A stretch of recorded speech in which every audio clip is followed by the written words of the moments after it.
Кочанското обвинителство бараше притвор, но судот им определи куќен притвор на двајцата даночни контролори од Штипската дирекција на УЈП, кои се осомничени дека му дојавувале на синот на Дејан Јованов, кога ќе има ненајавени контроли во Пулс.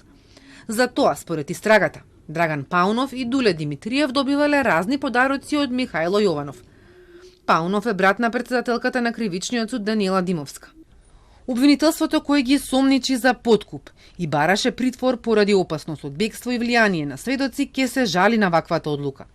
Кои се причините поради кои судијата на претходна постапка им определи поблаги мерки од оние што ги бараше обвинителот? Од Кочанскиот суд без поконкретно образложение во одговорот до Телма велат дека станува збор за неправосилна одлука. Судијата на претходната постапка на Основен суд Кочани бил должен и постапил согласно позитивните законски прописи и донел одлука, ценејќи ги сите расположливи докази, а кои се однесуваат на предложените мерки за обезбедување присуство на осомничените.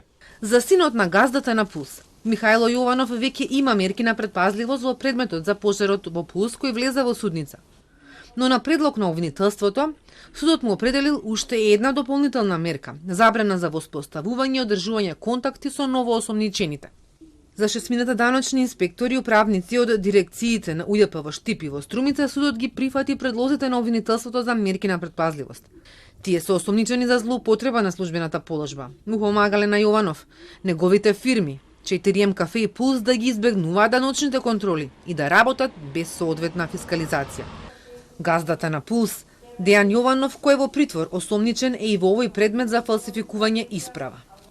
Уште една обвинета во предметот со 38 обвинети, инспекторка од ДПИ, е осомничена и во новата постапка за оддавање на службена тајна.